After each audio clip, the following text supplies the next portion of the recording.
Bonjour à tous et à toutes, j'espère que vous allez bien.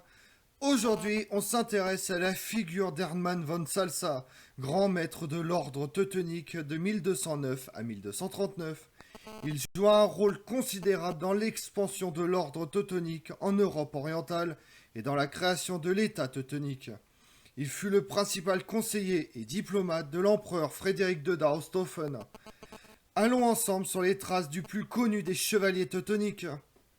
Le plus célèbre des grands maîtres de l'ordre teutonique, ce politicien est issu de la famille des von Salsa, qui est établie quelque part près de Langensalza, dans le centre de l'actuelle Allemagne.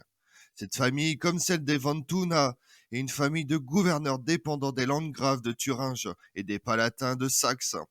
On sait également qu'il a deux frères, Gunther et Hugo. Ils sont tous mentionnés dans un document de 1174, mais on ne sait pas grand-chose de plus de cette famille. On ne sait pas non plus quand il est parti en Terre Sainte, ni s'il faisait déjà partie de l'ordre teutonique avant son départ ou pas. Concernant son départ en Terre Sainte, il existe deux hypothèses. La première est qu'il aurait accompagné le landgrave de Thuringe, Louis III, dans l'armée de l'empereur germanique Frédéric Barberousse qui participait à la troisième croisade. La deuxième hypothèse est qu'il aurait accompagné Hermann Landgrave de Thuringe après la mort de Louis III lors de la croisade germanique de l'empereur Henri VI en 1197. À propos de son entrée dans l'ordre teutonique, la première fois qu'il apparaît dans les chroniques, c'est en 1209 lorsqu'il est nommé maître de l'ordre. Même s'il entreprenait de nombreux voyages pour étendre l'influence de l'ordre, il œuvre également en Terre Sainte. Il prend part à la cinquième croisade et à la prise de Damiette en 1219, et il cherchera à convaincre Frédéric II à Osthofen, empereur du Saint-Empire romain germanique, de prendre la tête de la sixième croisade. Mais le plus grand travail d'Hermann von Salsa fut d'implanter l'ordre autre part qu'en Terre Sainte. L'objectif des ordres de moines soldats tels que les Templiers, Hospitaliers ou Teutoniques est de protéger les pèlerins qui voulaient se rendre en Terre Sainte.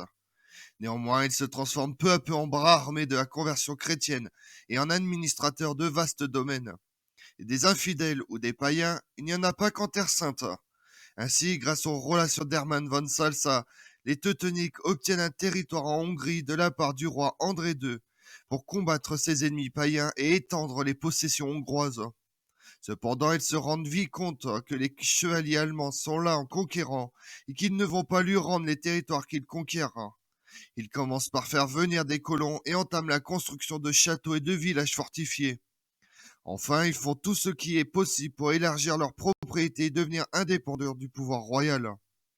Effrayés par leur efficacité, il est dit que l'ordre est comme le feu dans les poumons, comme une souris dans un sac à dos, comme une vipère dans le sein. Le roi André II les chasse de Hongrie. Déconcerté par cette aventure hongroise, Hermann von Salsa ne laisse pas tomber pour autant. Et grâce à son influence, l'ordre teutonique obtient une nouvelle possibilité d'implantation à côté de la Vistule à la demande du duc de Mazovie. Ils devront combattre et convertir les Prussiens et les peuples baltes païens comme les Lituaniens. Ce territoire deviendra la base du premier État monastique au monde. Hermann von Salsa est considéré comme le véritable fondateur de l'ordre et de la puissance teutonique. Grâce au lien d'amitié très étroit qui le lie à l'empereur Frédéric II d'Arosthofen, celui-ci lui confie plusieurs missions diplomatiques secrètes. Même si Hermann von Salsa rencontre pas mal d'opposition au sein de l'ordre, ces missions sont à l'origine du grand renforcement de la position de l'ordre teutonique en Europe et en Terre Sainte. Près d'un siècle après la formation de l'ordre teutonique, la prise de Saint-Jean d'Acre en 1291 oblige les chevaliers à quitter la Terre Sainte définitivement. Ils installent provisoirement le siège de l'ordre à Venise, où ils envisagent de repartir à la conquête de la Terre Sainte. À cette époque, l'ordre teutonique détient de nombreuses terres et fermages, moulins et scieries en Europe. L'ordre peut également s'appuyer sur une organisation efficace, les grands maîtres étant choisis pour leur qualité d'organisateurs. C'est cette force qui convainc les papes et les empereurs de les utiliser pour achever la christianisation des États baltes. À ce moment, la Lituanie n'est toujours pas christianisée. Beaucoup de chevaliers de l'ouest de l'Europe, Angleterre, France, participent à des campagnes saisonnières en Prusse et contre les grands-duchés de Lituanie. Certains pour obtenir le pardon de leurs péchés, d'autres pour acquérir de l'expérience militaire. Les chevaliers se joignent à eux et orientent progressivement leur action vers la Lituanie sous la direction d'Hermann von Salsa. Bien qu'on attribue le plus grand mérite de construction de l'État teutonique à Hermann von Salsa, il semble qu'il n'ait jamais séjourné dans les domaines teutoniques. Il a confié l'ensemble de la gestion à Hermann von Balck. À ce moment, le grand maître de l'ordre préfère s'occuper de diplomatie en voyageant partout en Europe, en tant que confident de l'empereur Frédéric II d'Arstoffen.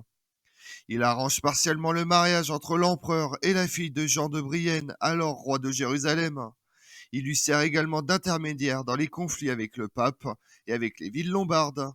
À la fin de la 6e croisade, Hermann von Salza revient en Europe et œuvre pour lever l'excommunication dont l'empereur a fait l'objet. Grâce à sa médiation, l'empereur et le pape Grégoire IX signent un traité de paix à Ceprano en 1230 et l'excommunication de Frédéric II est levée. Le grand maître de l'ordre teutonique négocie aussi des traités avec le roi de Danemark, Valdemar II. Hermann von Salza est un fin diplomate qui a des relations dans toutes les cours européennes. Il entretient d'excellentes relations avec le pape et l'empereur du Saint-Empire romain germanique, dont il est un proche ami. Il sert d'ailleurs d'intermédiaire à plusieurs reprises entre les deux hommes. Les excellentes relations avec l'empereur et le pape l'aident à consolider la puissance de l'ordre teutonique, en obtenant l'intégration de l'ordre des chevaliers porte-glaives en 1237 et en obtenant la publication de la bulle d'or de Rimini, un texte qui confirme la cession du territoire en Prusse aux chevaliers teutoniques. Buste en marbre d'Hermann von Salza se trouvait comme une figure secondaire aux côtés du margrave de Brandebourg Albrecht II et se trouvait dans la citadelle de Spandau, dans les environs de Berlin depuis mai 2009. Albrecht II avait participé à la réunion fondatrice de l'ordre en 1198 à Hakon et avait déjà rencontré le grand maître lors de la troisième croisade 1189-1192. Une plaque commémorative pour Hermann von Salza a été incluse dans le mémorial Valhalla, près de Ratisbonne. Pendant la Seconde Guerre mondiale, le Panzer Division SS a été nommé Hermann von Salza. Comme on l'a vu, le grand maître de l'ordre teutonique Hermann von Salza est considéré comme le fondateur de sa puissance et de son état. Guerrier, diplomate, voyageur, il amena l'ordre teutonique vers sa gloire et la mission qui deviendra la sienne pendant des siècles, à savoir la christianisation de l'Europe de l'Est. Les excellentes relations qui unissent le grand maître au pape d'une part et à l'empereur d'autre part lui permettent d'obtenir de nombreux privilèges et de nombreuses dotations qui renforcent ainsi le pouvoir de l'ordre teutonique. Je vous remercie d'avoir suivi cette vidéo en ma compagnie. Si vous voulez connaître mes autres vidéos, retrouvez-moi chaque matin à partir de 6h45 sur ma chaîne YouTube Tout sur l'Histoire avec Damien, mais également sur les réseaux sociaux Twitter et Instagram Histoire Damien. Et pensez à liker, commenter et vous abonner. Je vous remercie à tous.